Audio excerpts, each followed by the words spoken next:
One of the things I do like to do, and back in the Victorian era, this was actually really popular. Remember how I was talking once about how they would stage photographs with deceased family members and they had kind of a romantic attitude about death and dying and anything attached to it? Well, cemeteries back in the old days used to be parks, in the Victorian era anyway. Uh, in the old days, they were burial grounds.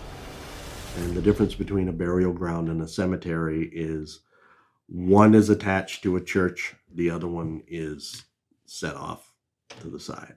But here in New England, when you wander around old cemeteries, especially ones from the 17 and early 1800s, you'll notice a practice of having fences or chains around the headstones, and raises a lot of questions. Why? Some do have them, some don't. What's that for?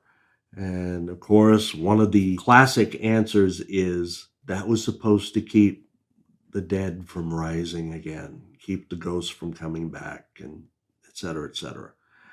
And I'm not going to dispute that, there was some belief about that.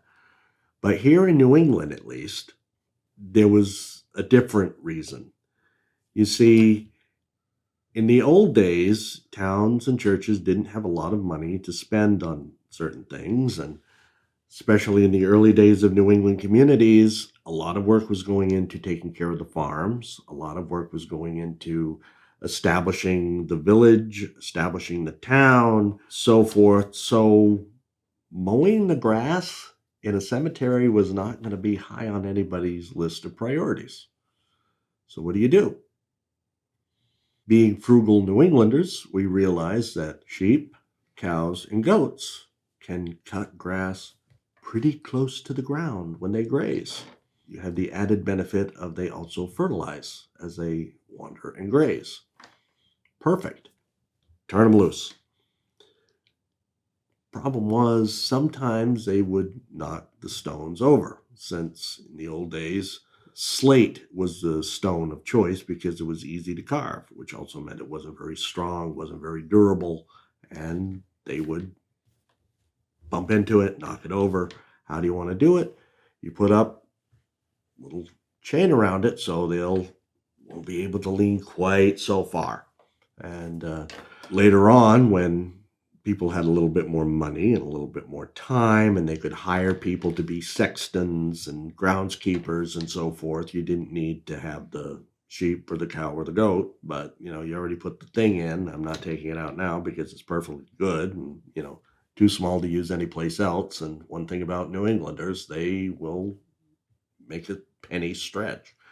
Now, being used to wandering around cemeteries here in New England, like any old burial ground, or the Mount Auburn Cemetery in Boston, or the Sleepy Hollow Cemetery in Concord, Massachusetts, you get used to seeing things, done a certain way. And, it's really cool because, especially in the older cemeteries, you can watch the progression and evolution of headstones and styles and concepts and everything.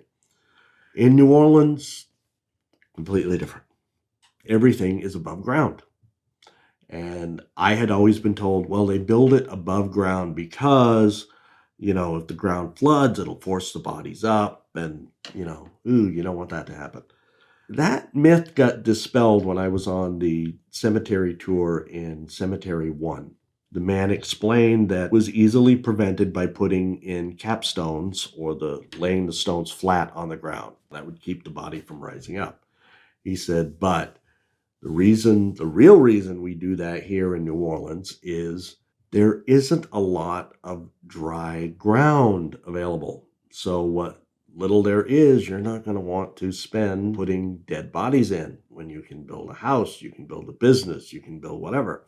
So they have these stacked mausoleums. Sometimes there'll be several generations in one big above ground tomb. You put the bodies in, you leave them there because they're exposed to the heat and humidity, and that encourages the growth of bacteria. they deteriorate quickly. So you leave them in for a year or so, and then you can go in and you can move the bones off to the side and you can put somebody else in there. And then you can do the same thing. So you can get several people in these crypts and mausoleums. There were some, they're owned by families or benevolent societies or different institutions.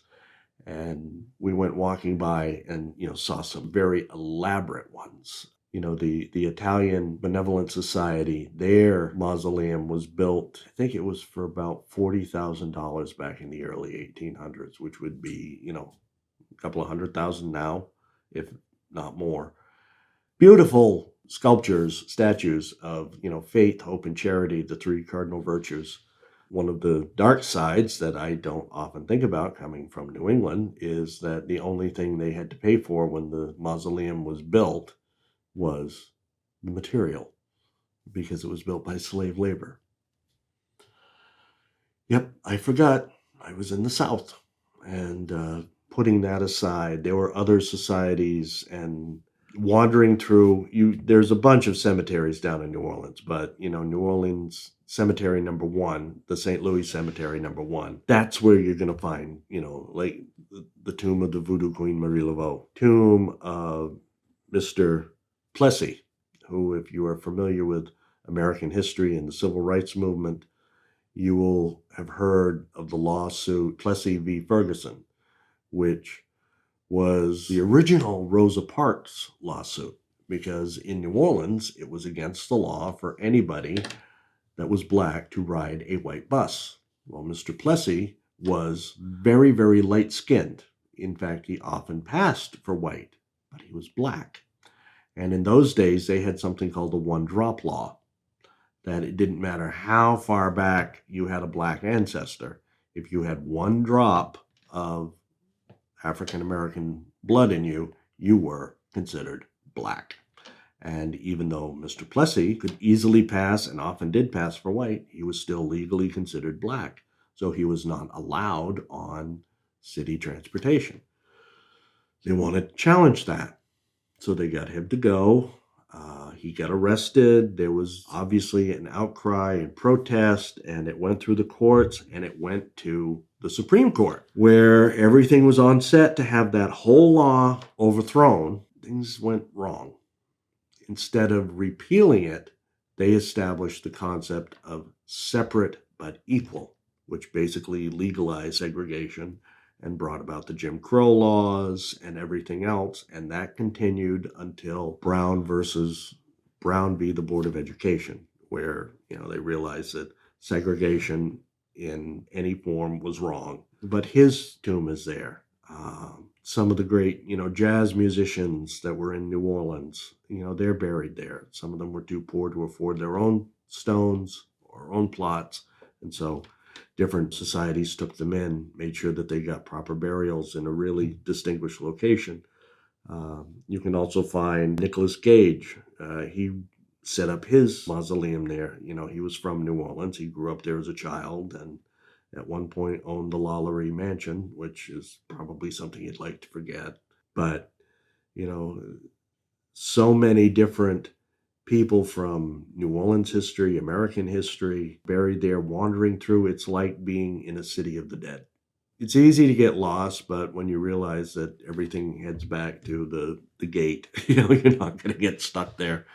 Unfortunately, due to people not respecting graves and mausoleums and the properties, the Archdiocese of New Orleans and Louisiana have restricted it. You can only go there as part of the cemetery tours that they have, in order to preserve the dignity and propriety of the cemeteries, I guess you could say. But if you're ever down there, it's definitely worth a look.